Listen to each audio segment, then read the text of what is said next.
Hey everyone, so August is going to be a groundwork challenge month, and I'm starting today with this video. I already had him walk around a couple times each way so I could get into trotting and loping and also a ground pole. I also added side passing on this video.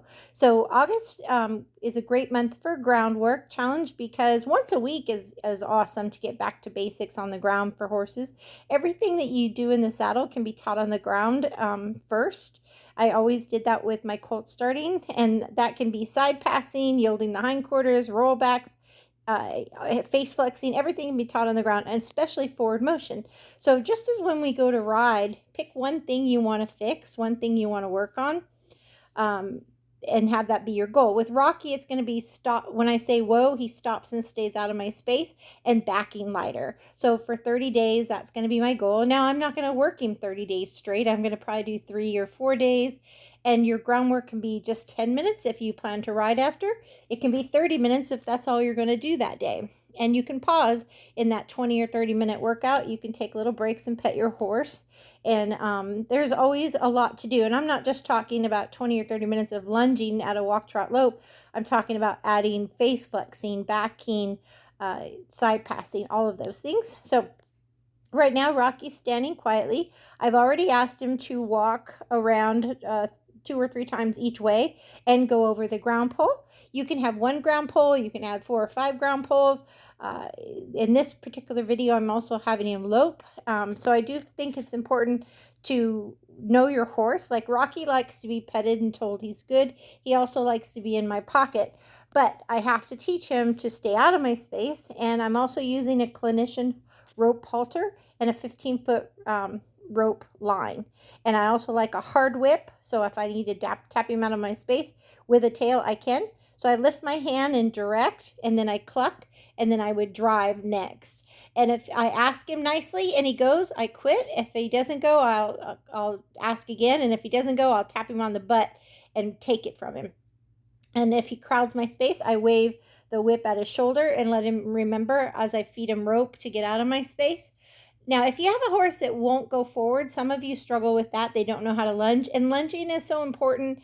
It teaches them a go forward cue to get in the horse trailer. It teaches them how to lunge if the vet wants to watch them move or the farrier wants to watch them move.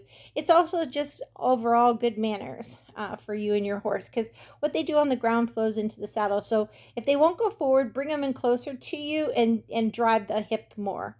And then as you see, I asked him to trot, and he did good. He just kind of crowded me. So I waved him again out of the shoulder space. Now this time I'm going to walk towards the fence and ask him to go over the ground pole. My goal is for him to pay attention, pick up his feet, not trip. And he did that one beautifully. So I want to not over pressure as they're going on, but I want to be sure to be driving just before we get there. And in this case, I drove a little late, so he was more focused on me and tripped over the ground pole. So that was on me. So as I'm directing, I take a couple steps towards the fence, so he'll go over the pole. I quit driving as much, and hopefully he picks up his feet nicely that time, and he did.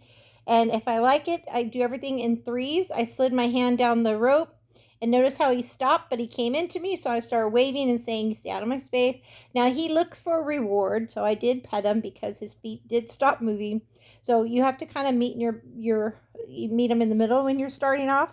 Now again, by the end of the month, my goal is for him to backlighter and stop without coming into my space. So, but like I said, he's bottle fed and 2 months in my lap, and it's just always a nonstop thing since he was 3 months old to keep him to learn boundaries. So, but he's 9 now. And so see how I have to really get aggressive to get him to back? My goal is just to have to wiggle and cluck and he move his feet. So I increased because he didn't even bother to try. But then I'm going to ask him again.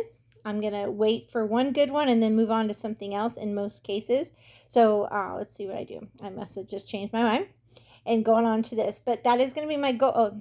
Oh, he backed a step.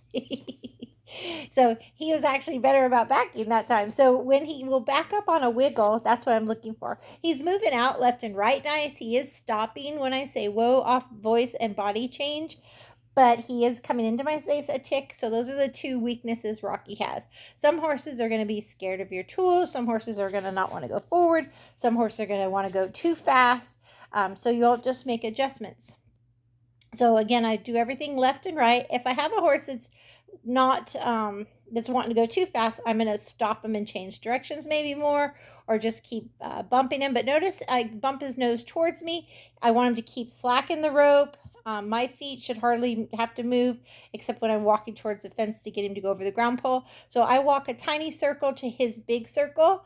But again, his feet should be doing the main work. I have a small circle going to his big circle. And again, once I feel happy, again, see how he stopped and came into me? I'll do 3 circles is usually my max, each direction, but I will have him, but I want him to really stay out of my space. See that one more step he took towards me, so I'm going to back him out because he's like, please just let me come into your space. So I had to really get aggressive there and say, Rocky, stay out of my space. And boom, a magnet again came to me. So let's see what happens here. Does he stay? And he does. So I came and pet him. I can come into his space, but he can't come into mine. I want that to be clear with him. And that's going to be a challenge for the next month with him. So let's see what I move on to next. I'm loving on him here, which is totally fine. Okay, let's see. I backed him up some more. He was a good boy. We're looking at something. Let's see what else we do here. Oh, now this is what we're going to do. We're side passing. Now I use the fence, but he wants to eat the grass, so it makes it a little bit of a challenge. But he's side passing quite nicely. So once he side passes one direction, I try to keep him stop eating grass. I have him lunge the other way and get even with the fence again. And I just ignore the ground pole, and because my goal is to side pass, let him work out the obstacles of the grass and the ground pole and focus on me as he has grass in his mouth. What a knucklehead. He's trying to shake the roots off. Oh well, he keeps me entertained. But he's side passing pretty light and pretty even overall. So I'm pretty happy with that. I think I have him go around one more time. So I direct. The fence is going to stop him, obviously. And then my rope hand drives the shoulder. My body and my rope hand drives the shoulder. My whip drives the hip. Now he's not so sure about how to side pass on the thing, so he goes around it. He's like, oh, we're gonna go around it, then I'll side pass. And that's fine, let them work it out, but he's being good about leaving my space, so I was happy with that. So what am I going to do next? I think I have him lope here.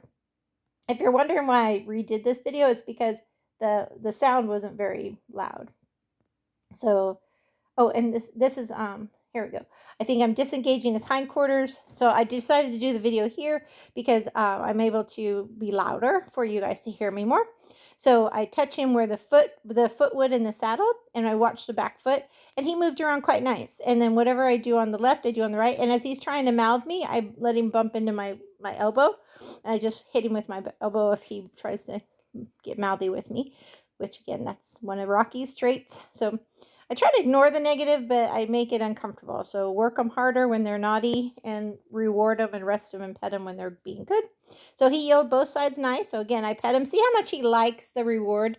He really wants the reward. He does not like being told what to do, but you know, life's like that and you have to get over it. So here I'm asking him to back a step and then over a step, the beginning of rollbacks. But he moved his hind end more than his front. So again, I elevate the front end and then move over. The elevation comes with the step back because it puts the weight on the hindquarters, and then you ask for the crossover. And that's what I'm watching is the front feet. So he's a little weaker on the right side than on the left, and it's probably because we both do the left side more, because that's the side you tend to lead your horse on more. So again, I elevate to ask him to back a step and then over a step. And I want to do it with energy if I can. If I can just do it with clucking and waving energy without touch, that's what I want to do. If I have to touch him, I will, but ideally I'm looking for a rollback or 360 with energy. So again, I reward and pet him because he does not particularly care to be dominated. It's just his personality. So the more I can reward him for a good effort, the more he's going to start thinking this is a partnership. But I am the boss, you know, of this partnership, just so he understands that too. So I just did some desensitizing with the whip and the rope over the body parts. I don't want him ever afraid of my tools, so you certainly should do that. Some horses are going to struggle with that. And you want to keep the head down even with the withers. If their head's way up and their eyes are open, they're not desensitized enough. You say whoa when you do it. Throw it over the big muscles like hips and shoulders and back. And then do the scary parts like legs and belly and face last. And that's pretty good there. So let me see what else I'm going to do here. We're looking at the dogs. And then just desensitize again with the whip banging on the ground from left, right, and the front of your horse is good. and just petting and rewarding any effort. Let me see what else I have him do. Keeping his attention. Oh, and head down cue. So we're doing a head down cue, which is important for putting on your bridle. And overall, I'm really happy with that. And I think that's about where I end things. I'm pretty sure. So yeah. So I think that's where I think you should just do anywhere from 10 to 30 minutes, 2 or 3 days a week, and see if at the end of 4 weeks you have a much more respectful horse, and see if that flows to the saddle when you get back on the saddle. So thank you guys for taking part in my challenges, and good luck with your groundwork. And it's basically working your horse for lunging for respect, trust, and communication of cues, all based on the love for horses and wanting to have a better relationship with them based on those things. Thank you.